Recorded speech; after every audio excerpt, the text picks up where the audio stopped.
And all the hands keep yourself. Just wait until it's done.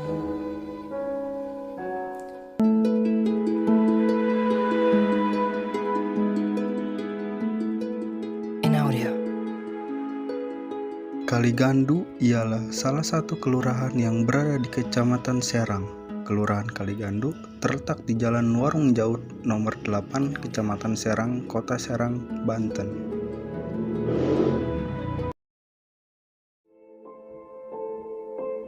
Sempit dan tidak terpeliharanya fasilitas terowongan menyebabkan kemacetan kendaraan di sekitar terowongan, menghambat aktivitas masyarakat pengguna ruas jalan ini.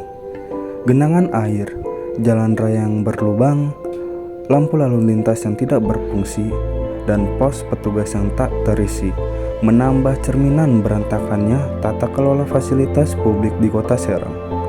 Kemudian muncul pertanyaan, siapakah yang bertanggung jawab atas masalah ini?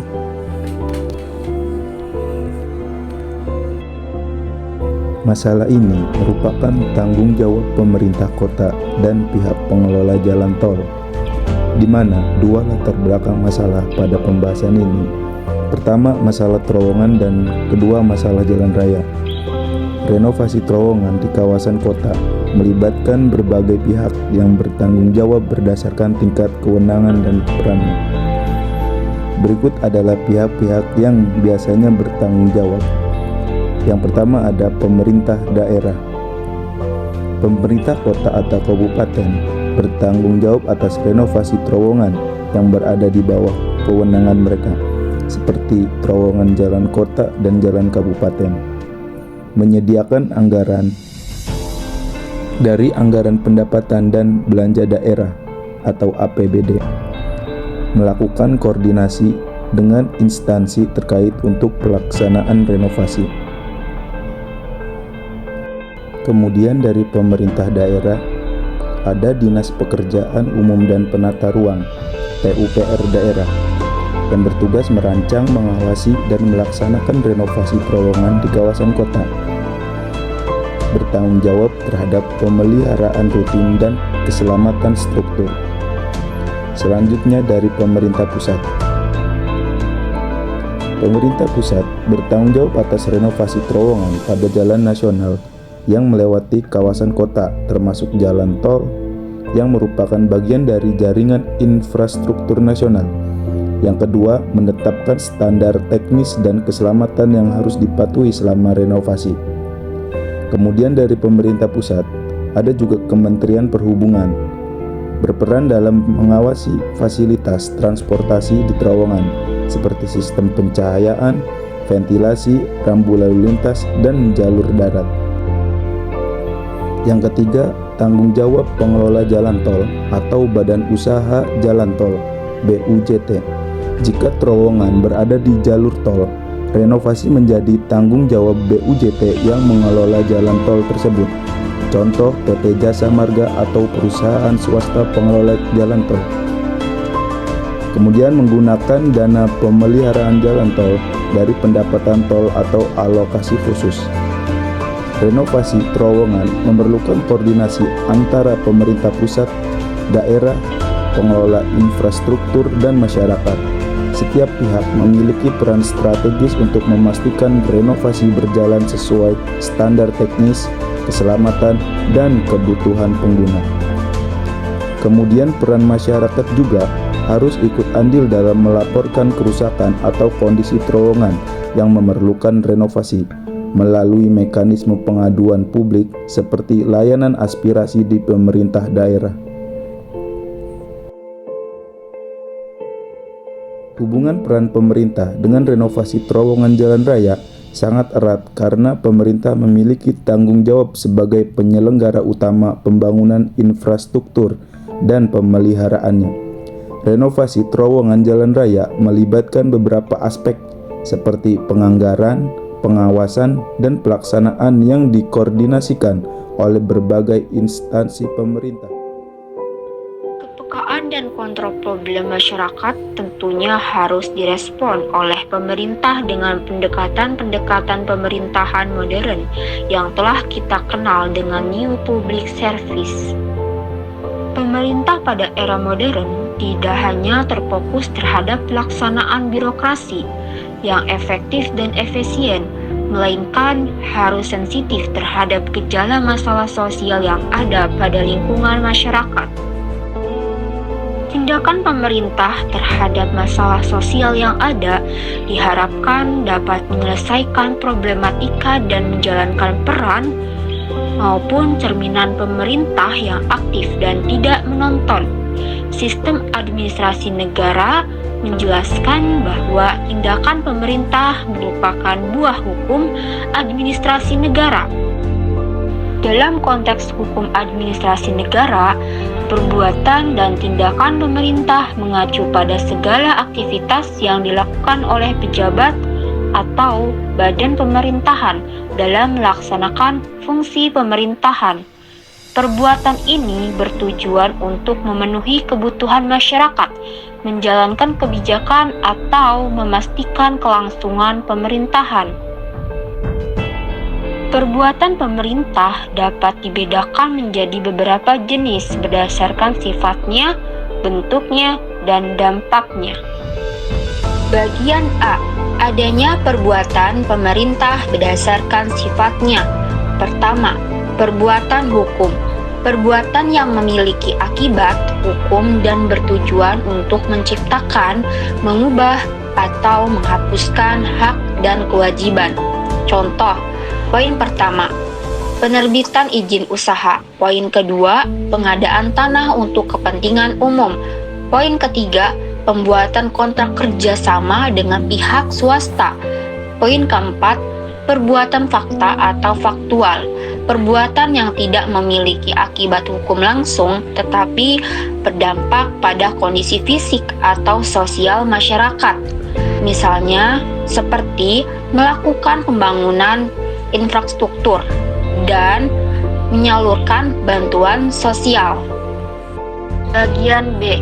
Adanya perbuatan pemerintah berdasarkan subjek yang terlibat. Pertama, perbuatan publik. Perbuatan yang dilakukan untuk kepentingan umum, bersifat sepihak, dan wajib dipatuhi oleh masyarakat. Contohnya, penerbitan peraturan daerah dan penegakan ketertiban umum melalui aparat keamanan. 2. Perbuatan privat. Perbuatan yang dilakukan pemerintah dalam kapasitas sebagai subjek hukum perdata, seperti badan usaha. Contohnya membeli tanah untuk kantor pemerintahan dan menandatangani kontrak dengan perusahaan penyedia barang. Bagian C. Adanya perbuatan pemerintah berdasarkan dasarnya. Jadi, tindakan berdasarkan wewenang. Tindakan ini dilakukan pemerintah dalam rangka melaksanakan kewenangan yang diatur oleh undang-undang. Contohnya, poin pertama, penetapan pajak daerah. Poin kedua, pemberian sanksi administratif. Lalu, tindakan di luar wewenang, tindakan yang melanggar hukum atau melebihi wewenang yang dimiliki pemerintah. Tindakan ini dapat digugat di pengadilan seperti di PT UN atau pengadilan perdata. Contohnya pencabutan izin usaha tanpa dasar hukum. Ada juga penyitaan aset warga tanpa prosedur yang sah. Bagian D. Terdapat dampak tindakan pemerintah. Adapun beberapa dampak diantaranya dampak positif. Poin pertama, meningkatkan kesejahteraan masyarakat melalui program pembangunan. Poin kedua, memberikan kepastian hukum melalui penerbitan keputusan tata usaha negara yang sah. Poin ketiga, membuka peluang ekonomi melalui kebijakan investasi. Ada juga dengan dampak negatif. Poin pertama, penyalahgunaan wewenang. yang mengarah pada korupsi, kolusi, dan nepotisme atau bisa disebut juga dengan KKN. Poin kedua, terjadinya pelanggaran hak warga negara seperti pelaksanaan kebijakan yang diskriminatif. Poin ketiga, konflik hukum akibat tindakan yang melanggar prosedur atau asas-asas umum pemerintahan yang baik atau bisa disebut juga dengan AUPB. Prinsip-prinsip dalam tindakan pemerintah. Adapun beberapa asas diantaranya, pertama, asas legalitas, artinya tindakan pemerintah harus berdasarkan hukum yang berlaku. Kedua, asas proporsionalitas, artinya tindakan harus seimbang dan sesuai dengan tujuan yang ingin dicapai. Ketiga, asas transparansi, artinya pemerintah wajib memberikan informasi yang jelas dan terbuka kepada masyarakat. Keempat, asas akuntabilitas, artinya tindakan pemerintah harus dapat dipertanggungjawabkan secara hukum dan moral. Kelima, asas efisiensi dan efektivitas, artinya tindakan harus dilakukan dengan cara yang paling hemat pada sumber daya dan mencapai hasil yang maksimal. Jadi, perbuatan dan tindakan pemerintah mencerminkan pelaksanaan kekuasaan administrasi untuk mengatur dan melayani masyarakat. Penting bagi pemerintah untuk memastikan semua tindakan dilakukan sesuai dengan prinsip-prinsip hukum dan asas-asas pemerintahan yang baik agar tidak menimbulkan dampak negatif terhadap masyarakat maupun stabilitas negara. Sudah terdapat banyak regulasi tentang penataan dan pelaksanaan renovasi jalan dan terowongan.